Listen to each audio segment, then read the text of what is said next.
Hello everyone, welcome to Tina classes.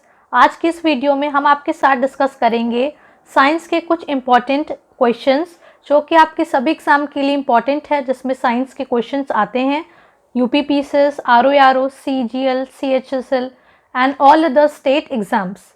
ठीक है, start करते हैं पहले क्वेश्चन से। Which of the following organism has white blood? आपके ऑप्शन है cockroach, lizard, house bug, none of these. तो आपका करेक्ट आंसर होगा कॉकरोच। कॉकरोच एक ऐसा ऑर्गेनिज्म है जिसके पास वाइट ब्लड होता है। इसके एक्सप्लेनेशन है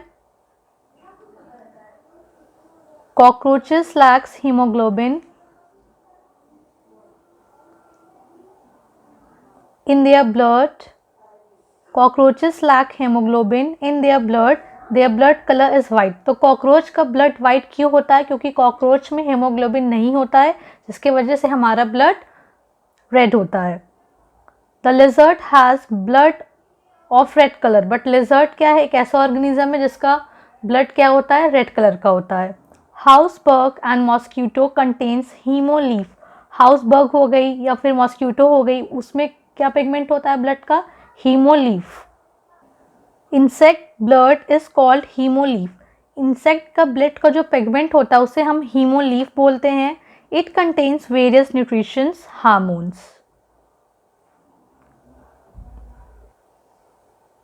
हीमोलीफ does not have any red blood cells और हीमोग्लोबिन। तो हीमोलीफ में किसी भी तरीके की रेड ब्लड सेल्स नहीं होती है, ना ही हीमोग्लोबिन होता है। तो ऐसे इंसेक्ट्स जिसमें हीमोलीफ प्रेजेंट है तो उनका ब्लड क्या होगा? कलरलेस होगा। Question number second, nitrogen fixing bacteria make combination with the cells of the roots of. आपके ऑप्शन है pulses, rice, wheat, none of these.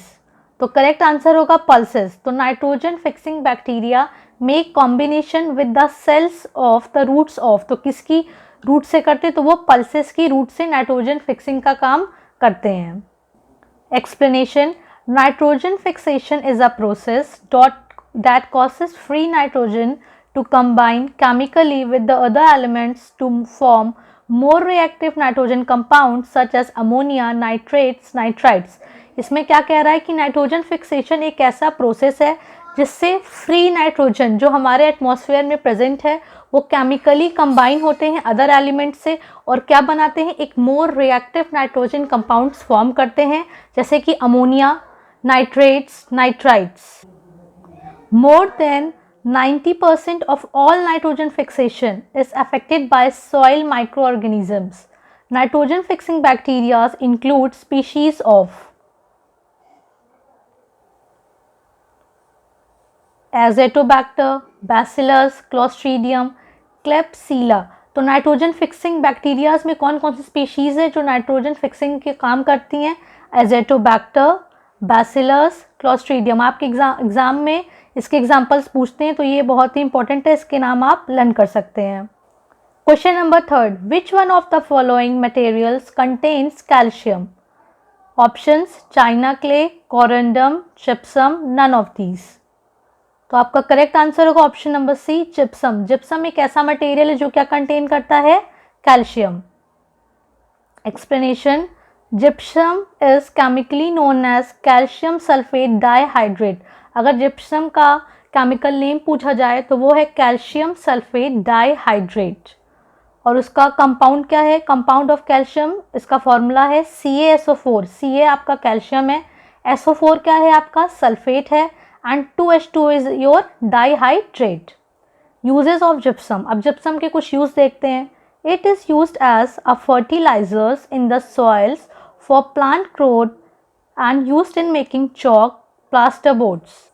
Gypsum use होता है एक फर्टिलाइजर्स की तरह आपके सॉइल्स में, ताकि आपके प्लांट की ग्रोथ अच्छे से हो सके। और हम जिप्सम का यूज़ चॉक्स बनाने में, प्लास्टर बोर्ड्स बनाने में यूज़ करते हैं। Kaolinite is also known as China clay. इसी तरह और भी ऑप्शंस हैं तो उसकी डिटेल हम देखते हैं। चाइना क्ले, तो कैलोनाइट को हम लोग क्या कहते हैं? चाइना क्ले के नाम से जानते हैं, या फिर चाइना क्ले को कैलोनाइट के नाम से जानते हैं। इट्स केमिकल कॉम्पोजिशन, और कैलोनाइट का केमिकल कॉम्पोजिशन क्या है? Al2Si2O5OH 4 times. मतलब ये है एल्यूमिनियम सिलिकॉन ऑक्सीजन 5 टाइम्स है एंड आपका OH हाइड्रोक्सिल है जो कि 4 टाइम्स है। It is use in making paper, paint, rubber. तो चाइना क्ले का यूज़ आप पेपर बनाने में, पेंट बनाने में और रबर बनाने में यूज़ करते हैं। कोरंडम, इसका फॉर्मूला है Al2O3। It is widely use known for its extreme hardness. और कोरंडम किस लिए यूज़ होता है? एक्सट्रीम हार्डनेस करने के लिए हम लोग यूज़ करते हैं। Question number 3, the environment modified by human activities is called. जो इन्वायरमेंट ह्यूमन की एक्टिविटीज से मॉडिफाई हो जाए, चेंज हो जाए, तो उसको एक टर्म दिया गया है। तो आप बताइए, इसके ऑप्शन है natural environment, anthropogenic environment, urban environment, modern environment. तो आपका करेक्ट आंसर होगा एंथ्रोपोजेनिक इन्वायरमेंट। तो जो इन्वायरमेंट ह्यूमन की एक्टिविटीज़ के वजह से मॉडिफाई हो जाए, उसमें चेंजेस आ जाए, तो उसको हम लोग एक टर्म देते हैं, उसका नाम है anthropogenic movement. Explanation, it includes changes to biophysical environments and ecosystem, biodiversity, natural resources cause directly और इनडायरेक्टली बाय ह्यूमंस। यहाँ में ह्यूमंस की वजह से हमारे नेचुरल रिसोर्सेज हैं, बायोडाइवर्सिटी है, इकोसिस्टम है, इन्वायरमेंट है, इसमें जो भी चेंजेस आते हैं ह्यूमन की एक्टिविटीज़ की वजह से, जैसे कि global warming, environmental degradation, ocean acidification, mass extinction, biodiversity का लॉस होना, इकोलॉजिकल क्राइसिस आना या फिर इकोलॉजिकल कोलैप्स होना। Question number 5, use of polished rice in human diet causes the following disease. Polished rice का यूज करने से ह्यूमन के डाइट में कौन सी डिजीज करता है? आपके ऑप्शंस हैं beri, goitre, anaemia, none of these. तो आपका करेक्ट आंसर होगा ऑप्शन नंबर ए, बेरी। अगर आप पॉलिश्ड राइस यूज करते हैं अपनी डाइट में, अपने डेली के फूड में, तो आपको बेरी हो सकता है। Explanation, the milling and polishing processes both removes nutritions. जब हम इस राइस को पॉलिश करते हैं तो इसके वजह से इसमें जो भी इंपॉर्टेंट न्यूट्रिशंस प्रेजेंट होता है, जो हमारी हेल्थ के लिए बहुत ही इंपॉर्टेंट है, वो सभी ही रिमूव हो जाता है। A diet based on unriched white rice leaves many people vulnerable to neurological diseases. अगर हम एक ऐसी डाइट लेते हैं जिसमें जो अनरिच्ड है, मतलब जिसमें न्यूट्रिशंस की कमी है, जिसमें न्यूट्रिशंस नहीं है, जो हमारे हेल्थ के लिए बहुत ही इंपॉर्टेंट है, तो इससे हमें न्यूरोलॉजिकल डिजीजेस हो सकते हैं लाइक बेरी। एंड ये किस विटामिन की डिफिशियंसी से होता है? तो ये बहुत इंपॉर्टेंट है, आपको पता होना चाहिए। विटामिन B1 रिस्पॉन्सिबल है बेरी होने की वजह से। अगर विटामिन B1 की डिफिशियंसी है आपके फूड में, अगर विटामिन B1 नहीं है, तो उससे आपको बेरी डिजीज़ हो सकती है। और ये किसकी डिफिशियंसी किस वजह से होता है? तो विटामिन B1, और इसका केमिकल नेम क्या है? Thiamine. Question number 6, which of the following pairs is not correctly matched. तो जब भी आप एग्जाम में ऐसे क्वेश्चंस देखें तो पहले आप देखिए कि इसमें कौन सा पेयर करेक्टली मैच्ड है या नॉट करेक्टली मैच्ड। तो यहाँ पे क्वेश्चंस में आपसे पूछ रहे हैं नॉट करेक्टली मैच्ड, तो आपको ऐसे पेयर को चूज करना जो कि करेक्टली मैच्ड नहीं है। एक साइड आपका विटामिन दिया है, उसके अपोजिट साइड में रिच सोर्सेज हैं, vitamin B6, B2, E, K, rice bran, cod liver oil, wheat germ oil, alpha. तो चलिए मैच करते हैं। विटामिन B6, तो इसका करेक्ट ऑप्शन होगा rice bran. Vitamin B2 cod liver oil, wrong है। Vitamin E wheat germ oil, vitamin K alpha. तो यहाँ पे B2 जो है वो रॉन्ग है, वो कॉड लिवर ऑयल से नहीं होता है। और ये जो कॉड लिवर ऑयल है ये आपके विटामिन ए का रिच सोर्स है, ना कि कॉड लिवर, ना कि विटामिन B2 का। Explanation, riboflavin also called vitamin B2 is important for growth development. तो विटामिन B2 जिसको हम लोग राइबोफ्लेविन बोलते हैं, ये हमारे बॉडी के ग्रोथ के लिए, डेवलपमेंट के लिए बहुत ही इंपॉर्टेंट है। It also helps turn the food you eat into energy you need. जो भी फूड हम ईट करते हैं, इन टर्न ये जो विटामिन B2 है वो हमें हेल्प करता है हमारे बॉडी को एनर्जी में उसे कन्वर्ट करने के लिए। Good source of riboflavin includes, तो यहाँ पे अब हम गुड सोर्सेज देखेंगे जिसमें राइबोफ्लेविन में प्रेजेंट होता है। तो वो है milk, eggs, fortified breakfast like cereals, mushrooms, plain yoghurt. तो ये सभी ही रिच सोर्सेज हैं राइबोफ्लेविन के, जो कि आपको याद रखना है। मिल्क हो गया आपका, सीरियल्स हो गया, मशरूम्स हो गया, योगर्ट हो गया। राइबोफ्लेविन डिफिशियंसी, अगर राइबोफ्लेविन की कमी होती है, विटामिन B2 की आपकी बॉडी में कमी है, तो इसकी वजह से आपको कई स्किन डिसऑर्डर्स हो सकते हैं, like sores at the corner of your mouth, swollen, cracked lips, hair loss, sore throat and liver disorders. Question number 7,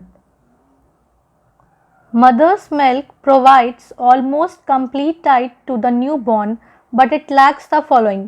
तो यहाँ पे क्वेश्चन में ये कह रहा है कि जो मदर का मिल्क होता है एक न्यूबॉर्न बेबी को ऑलमोस्ट कंप्लीट डाइट प्रोवाइड करता है, बट ऐसा कौन सा चीज़ है, ऐसा कौन सा मिनरल्स है जो उस वक्त प्रेजेंट नहीं होता है। तो आपके ऑप्शंस है iron, calcium, magnesium, none of these.